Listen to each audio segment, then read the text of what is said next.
దేవుని నామానికి మహిమ కలుగును గాక. గడిచినటువంటి కొన్ని రోజుల నుంచి మనం వార్తాపత్రికల్లోనూ తర్వాత న్యూస్ టీవీ ఛానల్లోనూ మనం చూస్తూ ఉన్నాం. లాస్ ఏంజల్ మరియు కాలిఫోర్నియా పట్టణాల్లో కారు చుచ్చు వల్ల అనేక వేల ఎకరాలలో అడవి తగలబడింది. అంతేకాకుండా మరి ప్రాణ నష్టం, ఆస్తి నష్టం, అనేక రకాలుగా నష్టాన్ని చవిచూశారు. ఇంచుమించు సుమారు 20,000 ఇళ్ళు కాలి బూడిదని.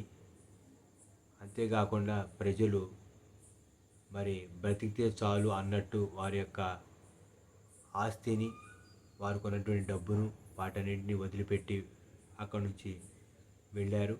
అధికారులు కూడా ఆ ప్రాంతాన్ని ఖాళీ చేస్తూ ఉన్నారు.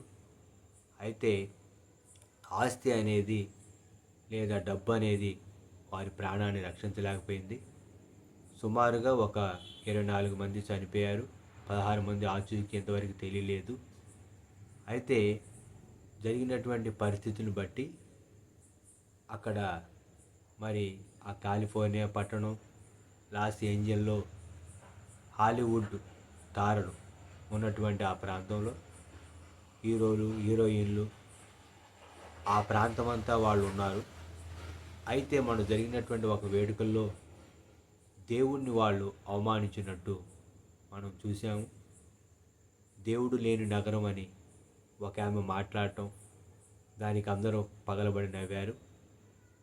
దేవుడు వెక్కిరింపబడడు, మనుషుడు ఎదిగితే అది కోస్తాడని వాక్యం వ్రాయబడి ఉంది. మరి అది జరిగినటువంటి కొన్ని 1-2 రోజుల్లోనే ఈ విధంగా జరగడం జరిగింది. ఏది ఏమైనా దేవుడు ఉన్నాడు, దేవుడు చూస్తాడు, దేవుడు వింటాడు, దేవుడు లెక్క చూసేవాడు, అందరి లెక్కలు తేల్చేవాడు ఆకాశమందు ఉన్నాడు. లెక్క సరిచేసేవాడు ఆయనే, లెక్క తీర్చేవాడు ఆయనే, లెక్క చూసేవాడు ఆయనే. సమయం వచ్చినప్పుడు అందరి లెక్కలు సరిచేయగలిగినటువంటి సమర్థుడు మనం ఆరాధించినటువంటి యేసుక్రీస్తు ప్రభు. దేవుడు లేని నగరం అని వారు చెప్పుకోవటం, దానికి అందరూ పగలబడి నవ్వటం మరి మనం చూసాము. అంతేకాకుండా పాపాన్ని ప్రోత్సహిస్తున్నటువంటి ప్రాంతం, అక్కడ ఉన్నటువంటి అధికారులు కూడా పాపాన్ని ప్రోత్సహిస్తూ దేవుడికి వ్యతిరేకమైనటువంటి విధానంలో వాళ్ళు ఉంటూ ఉన్నారు. కనుక దేవుడు ఆ యొక్క అగ్నిని అనుమతించాడు. ఆ ప్రాంతంలో కారు చిచ్చు వల్ల అంత నష్టం జరిగింది. దేవుడు దేన్నైనా వాడుకునేటటువంటి సామర్థ్యం కలిగినటువంటి వాడు. బైబిల్ గ్రంథంలో దేవుడు అగ్నిని వాడుకున్నాడు. దేవుడి యొక్క పనిముట్టుగా, సాధనంగా వాడబడ్డది అగ్ని. బైబిలు కోణంలో వాక్యానుసారంగా మనం ఆలోచిస్తే మనం నేర్చుకోవాల్సిన విషయం ఏంటంటే, పాత నిబంధనలో ఆది కాండంలో అబ్రహాం గారు లోతు గారి యొక్క పశువుల కాపరికి గొడవ వచ్చినప్పుడు లోతు గారు, అబ్రహాం గారు ఒకే చోట ఉండటం వీలు పడినటువంటి సమయంలో అబ్రహాం గారు లోతు గారితో ఏమని చెప్తారంటే, నీవు ఎడమ తట్టుకు వెళ్తే నేను కుడి తట్టుకు వెళ్తాను, లేదా నువ్వు ఎడమ తట్టుకు వెళ్తే నేను కుడి తట్టుకు, లేదా నువ్వు కుడి తట్టుకు వెళ్తే నేను ఎడమ తట్టుకు వెళ్తానని చెప్పినప్పుడు లోతు గారు ఏం చేశారంటే, దేవుని యొక్క వాక్యంలో మనం చదువుకుందాం. ఆది కాండము 13వ అధ్యాయము దేవుని యొక్క వాక్యం 11వ వచనం. కాబట్టి లోతు తనకు యోర్దాను ప్రాంతమంతటిని ఏర్పరచుకొని తూర్పుగా ప్రయాణం చేసెను. అట్లు వారు ఒకరినొకరు వేరైపోయిరి. అబ్రహాము కానానులో నివసించెను. లోతు ఆ మైదానం ముందు ఉన్నటువంటి పట్టణంలో ప్రదేశాల్లో కాపురముండి సొదొమ దగ్గర తన గుడారమును వేసుకొనెను. దేవుని యొక్క వాక్యంలో రాయబడినటువంటి విషయం ఏంటంటే, సొదొమ మనుషులు దుష్టులను యెహోవా దృష్టికి బహుపాపులై యుండిరి. సొదొమ గొమొర్రాలో ఉన్నటువంటి పట్టణాల్లో ఉన్నటువంటి ప్రజలు ఎవరంటే, వారు బహుపాపులు, యెహోవా దృష్టికి దోషులు.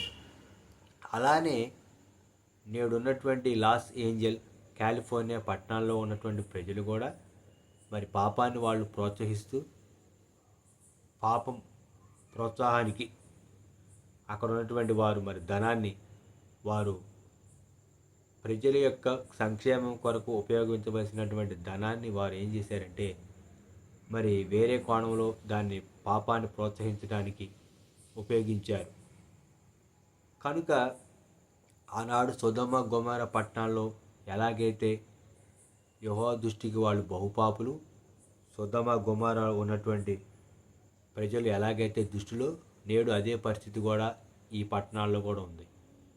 అయితే ఇక్కడ మనం చూస్తే దేవుని యొక్క వాక్యంలో వీళ్ళు బహుపాపులు, యెహోవా దృష్టికి దోషులు. వాళ్ళు చేసినటువంటి పని ఏంటని మనం చూస్తే దేవుని యొక్క వాక్యంలో ఆదికాండము 16వ అధ్యాయంలో దేవుని యొక్క వాక్యాన్ని నేను చదువుతాను, జాగ్రత్తగా మనం విందాం.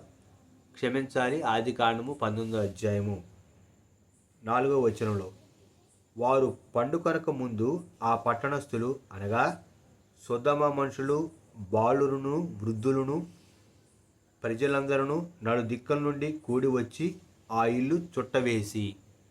దేవుని యొక్క వాక్యంలో మనం చూస్తే సొదొమ గొమొర్రా పట్టణాలను దేవుడు నాశనం చేయటానికి ముందు లోతు గారు ఇంటికి, సొదొమ గొమొర్రా పట్టణంలోకి దేవదూతలు వచ్చారు. దేవుని యొక్క వాక్యం రాయబడిన విషయం ఏంటంటే ఆదికాండం 19వ అధ్యాయం 1వ వచనం. ఆ సాయంకాలం మందు ఆ ఇద్దరు దేవదూతలు సొదొమ చేరునప్పటికీ లోతు సొదొమ గవిని యొద్ద కూర్చొని ఉండెను. లోతు గారు సొదొమ గవిని దగ్గర కూర్చొని ఉండినప్పుడు సాయంకాలంలో ఇద్దరు దేవదూతలు లోతు గారి కుటుంబాన్ని రక్షించడానికి వచ్చినప్పుడు లోతు గారు తమ యొక్క ఇంటిలోకి వారిని ఆహ్వానించారు.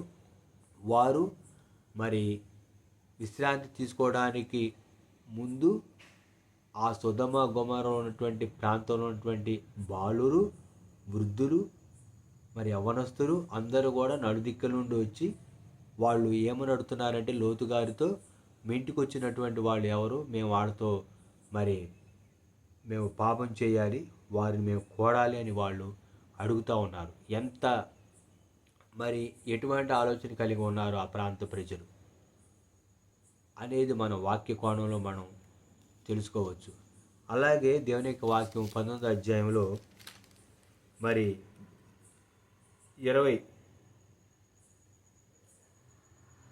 28వ వచనం రాయబడినటువంటి విషయం ఏంటంటే దేవుని యొక్క వాక్యంలో, సొదొమ గొమొర్రాల తట్టు ఆ మైదానం యావత్తు చూడగా అదిగో ఆ ప్రదేశము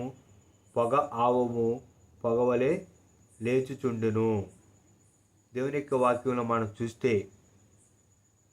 దేవుని యొక్క వాక్యాన్ని చూస్తే 24వ వచనంలో కూడా వ్రాయబడినటువంటి మాట దేవుని యొక్క వాక్యంలో ఆదికాండము 19వ అధ్యాయము 24వ వచనంలో ఉన్నటువంటి వాక్యం ఏంటంటే, అప్పుడు యెహోవా సొదొమ మీదను గొమొర్రా మీదను యెహోవా యొద్ద నుండి గంధకమును అగ్నిని ఆకాశం నుండి కురిపించి ఆ పట్టణములను, ఆ మైదానంతటిని, ఆ పట్టణంలో నివసించే వారందరినీ, నేల మొక్కలను నాశనం చేసెను. దేవుడు సొదొమ గొమొర్రా పట్టణాల మీద ఆకాశం నుంచి అగ్ని గంధకాలు కురిపించి ఆ పట్టణంలో ఉన్నటువంటి ప్రజలను, నేల మొలకలను సమస్తాన్ని కూడా అగ్ని చేత కాల్చివేశారు. ఎందుకంటే పాపాన్ని దేవుడు క్షమిస్తాడు ఆయనకి విధేయులైనప్పుడు, కానీ పాపాత్ములను దేవుడు క్షమించడు. విధేయత కలిగి లేనప్పుడు అహంకారం ఎదిరించి దీనులకు కృప చూపిస్తానని దేవుని వాక్యం చెప్తా ఉంది. సొదొమ గొమొర్రా ప్రజలు మరి వాళ్ళు యెహోవా దృష్టికి దోషులు, బహుపాపులు. వారు పాపం చేస్తూ ఉన్నారు, పాపాన్ని ప్రోత్సహిస్తూ ఉన్నారు. వాళ్ళు వారి యొక్క పాపము మరి తీవ్ర స్థాయికి చేరినప్పుడు దేవుడు ఆకాశం నుంచి అగ్ని గంధకాలతో ఆ పట్టణాల మీద కురిపించి వాటన్నిటిని నాశనం చేశాడు. దేవుడు ఖచ్చితంగా తీర్పు తీరుస్తాడు. పాపం వల్ల వచ్చి చేత మరణం అని దేవుని యొక్క వాక్యంలో రాయబడినట్టు మరి ఖచ్చితంగా పాపానికి జీతం వస్తుంది. దేవుడు తీర్పు తీర్చేవాడు ఆకాశమందున్నాడు. కనుక చరిత్రలో మనం చూస్తే సొదొమ గొమొర్రా పట్టణాలను దేవుడు అగ్ని గంధకాలతో నాశనం చేశాడు. నేటికి కూడా ఆ ప్రాంతంలో కనీసం ఒక మొక్క కూడా మొలవదు. ఆ యొక్క సల్ఫర్, ఆ గంధకం ఇప్పటికీ అలాగే ఉన్నాయి. వాక్య కోణంలో మనము ఆలోచిస్తే చరిత్రలో జరిగినటువంటి సంఘటన, బైబిల్ ఆధారంగా నేటి పరిస్థితులను మనం ఆలోచిస్తే, ఆనాడు ఆకాశం నుంచి దేవుడు అగ్ని గంధకాలను కురిపించి సొదొమ గొమొర్రాను నాశనం చేశాడు. నేడు దేవుడు అగ్నిని అనుమతించి మరి లాస్ ఏంజల్, కాలిఫోర్నియా పట్టణాలని చాలా ప్రాంతం అదంతా కూడా తగలబడిపోయింది, బూడిదగా మారిపోయింది. అపారమైనటువంటి ఆస్తి నష్టం జరిగింది, కొంత ప్రాణ నష్టం కూడా జరిగింది. మరి దాదాపు 20,000 కుటుంబాలు ఇళ్ళు తగలబడిపోయినాయి. చూడటానికే భయంకరంగా ఉన్నటువంటి పరిస్థితి మనం టీవీలో చూసినప్పుడు లేదా వార్తాపత్రికలో చూసినప్పుడు. కనుక ఈ అగ్ని గంధకాలతో అగ్ని గంధకాలతో ఆనాడు దేవుడు సొదొమ గొమొర్రా పట్టణాన్ని నాశనం చేస్తే, ఈనాడు అగ్నిని అనుమతించి దేవుడు ఈ లాస్ ఏంజల్, కాలిఫోర్నియా పట్టణాలని చాలా మటుకు వాటిని అగ్నితో కాల్చివేశాడు. ప్రజలు బ్రతికితే చాలు అన్నట్టు ఆ ప్రాంతంలో ఉన్నటువంటి ప్రజలు వాళ్ళ దూర ప్రాంతాలకు పంపించారు. ప్రభుత్వాలు కూడా చేతులు ఇచ్చేసినటువంటి పరిస్థితి. దేవుణ్ణి వాళ్ళు ఎగతాళి చేశాడు. దేవుని వాక్యం చెబుతూ ఉంది, దేవుడు వెక్కిరింపబడ్డాడు, మనుషుడు ఎదుగుతాడు, అది కోస్తాడు. కనుక దేవుడు ఉన్నాడు, ఆయన చూస్తున్నాడు, ఆయన వింటున్నాడు, ఆయన తీర్పు తీరుస్తాడు. కనుక ప్రజలు ఎప్పటికీ కూడా దేవునికి విధేయత కలిగి ఉండవలసినటువంటి అవసరం ఉంది. వారు ఎటువంటి వారైనా, అధికారులైనా, ఎవరైనప్పటికీ కూడా దేవుడు తీర్పు తీర్చేవాడు సమయం వచ్చినప్పుడు. కనుక ఈ అగ్నితో ఆ పట్టణాలు తగలబడితేనే పరిస్థితి ఎలాగుంది. మరి అగ్నిగుండం అని బైబిల్ గ్రంథంలో రాయబడి ఉంది. ప్రకటన గ్రంథంలో నరకమున అగ్ని ఆరదు, పురుగు చావదు. అది యుగయుగాలు అగ్ని. అక్కడ అగ్ని ఆరదు, పురుగు చావదు.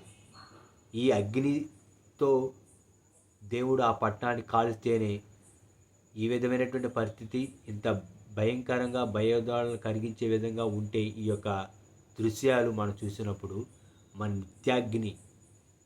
నిత్యాగ్నిలోకి మనిషి వెళ్తే అగ్ని ఆరదు, పురుగు చావని చోటుకు వెళితే మరి పరిస్థితి ఎలా ఉంటుంది.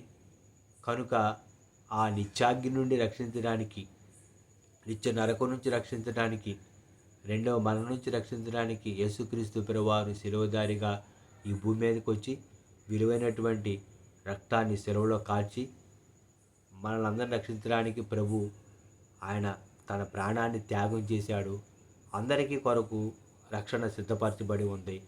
ఎవరైతే యేసుక్రీస్తు దేవుడు, ప్రభు, రక్షకుడు అని అంగీకరించి ఆయనకి విధేయులై తమ పాపాలు ఒప్పుకొని పశ్చాత్తాపడితే ప్రభు క్షమించి ఆయన రక్తంలో విశ్వాసం ద్వారా వాళ్ళ పాపాలు కడిగి దాని సాదృశ్యమైనటువంటి నీటి ద్వారా బాప్తిసం తీసుకొని రక్షించబడితే దేవుడు రెండవ మరణం, నిత్యాగ్ని నుండి తప్పించి నిత్యజీవాన్ని ఇస్తాడు. కనుక దేవుడికి భయపడదాం. దేవుడి సన్నిధిలో ప్రార్థించి విధేయులై ఉంటే దేవుడు మన జీవితాలు గొప్ప మార్పును తీసుకొని వస్తాడు. కనుక ఈ నూతన సంవత్సరంలో అయినా ప్రియ సహోదరి, ప్రియ సహోదరుడా, నీవు రక్షించబడు. నేడే అనుకూల సమయం, నేడే రక్షణ దినం. నీ కొరకు దేవుడు రక్షణను సిద్ధం చేశారు ప్రభువైన యేసుక్రీస్తు ద్వారా. యేసుక్రీస్తు రక్షకుడు, రక్షించేవాడు. అహంకారులను ఎదిరించి దేవుడు దీనులకు కృప చూపిస్తాడు. అహంకారంగా ఉండొద్దు. ఆనాడు ఆ యొక్క వేడుకలో మరి ఒక ఆమె దేవుడి నేను నగరం అని చెప్పటం, సృష్టికర్త అయినటువంటి దేవుణ్ణి ఆయనకి మార్కులు 0 వేస్తానని చెప్పటం, వాటన్నిటిని దేవుడు చూస్తున్నాడు, వింటున్నాడు, తీర్పు తీరుస్తాడు. కనుక ప్రియ సహోదరుడా, సహోదరి, ఈ రాత్రి దేవుడు వాక్య కోణంలో చరిత్రలో నుండి, బైబిల్ చరిత్రలో నుంచి నీతో మాట్లాడుతున్నాడు. ప్రభుని అంగీకరించు. నీవు నీ పాపాల విషయంలో పశ్చాత్తాపడు. దేవుడికి విధేయత కలిగి ఉండు. దేవుడు సిద్ధపరిచిన రక్షణను స్వీకరించు. మనందరి కొరకు దేవుడు యేసుక్రీస్తు ప్రభు రక్తం కార్చి ప్రాణం పెట్టాడు. నేను ఆ పాపాల కొరకు. పాపాలు ఒప్పుకుందాం, పశ్చాత్తాపడదాం. ఈ నూతన సంవత్సరంలో అయినా దేవుడిచ్చేటటువంటి రక్షణను పొందుకుందాం. నిత్య జీవానికి మనం వారసులం అవుదాం. దేవుడి రాత్రి మరి లాస్ ఏంజల్ కాలిఫోర్నియా పట్టణాల కొరకు ప్రార్థన చేద్దాం. దేవుడు కనికరించి మనం దూరంగా ఉన్నప్పటికీ కూడా వారి కొరకు ప్రార్థన చేద్దాం. దేవుడు వాళ్ళని కనికరించి దేవుడు ఆ అగ్నిని, ఆ గాలిని అదుపు చేయునట్లు. ఎందుకంటే గాలిని సృష్టించిన వాడు దేవుడు, అగ్నిని సృష్టించిన వాడు కూడా దేవుడే. దేవుని వాక్యంలో మనం చూస్తే ఆయన గాలిని గద్దించి సముద్రం నిమ్మలించు అంటే సముద్రం నిమ్మలించింది. గాలి గద్దించాడు యేసుక్రీస్తు ప్రభువారు సముద్రం మీద. గాలి అణిగింది. ఆయన గాలిని గద్దించినప్పుడు గాలి ఆగిపోయిందండి.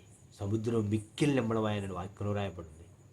కనుక గాలి మీద, అగ్ని మీద, సముద్రం మీద, ఆకాశం మీద, భూమి మీద, వాటన్నిటి మీద యేసుక్రీస్తు ప్రభువారు వాటన్నిటినీ ఏలుచున్నటువంటి వాడు. వాటన్నిటి మీద ఆయన సర్వాధికారి అయి ఉన్నటువంటి దేవుడు. కనుక సర్వాధికారి, పరిశుద్ధుడు, నీతిమంతుడైన యేసుక్రీస్తు ప్రభుకు యుగయుగాలకు మహిమ, ఘనత, ప్రభావాలు కలుగును కాక. దేవుడి రాత్రి వాక్య కోణంలో జరుగుతున్నటువంటి పరిస్థితుల్లో నుంచి నీతో దేవుడు మాట్లాడుతున్నాడు. ప్రియ సహోదరుడా, ఈ వాక్యాన్ని వింటున్నటువంటి నువ్వు ఏ ప్రాంతంలో ఉన్నా, ఏ రాష్ట్రంలో ఉన్నా, ఏ జిల్లాలో ఉన్నా, ఏ దేశంలో ఉన్నా, దేవుడు వాక్యంలోంచి నీతో మాట్లాడుతున్నాడు. పరిశుద్ధాత్మ దేవుడు. వాక్యాన్ని వినండి, సత్యాన్ని అంగీకరించండి, రక్షించబడండి, నిత్య జీవానికి వారసులవ్వండి. దేవుడి రాత్రి ఇటు మాట దీవించి ఆశీర్వదించును కాక. ఆమేన్. పరిపోయినటువంటి యేసుక్రీస్తు నామములో అందరికీ వందనాలు. మా యొక్క most high fellowship YouTube channel like చేయండి, సబ్స్క్రైబ్ చేసుకోండి. అంతవరకు దేవుని యొక్క కృప మీకు తోడే ఉండును కాక. ఆమేన్.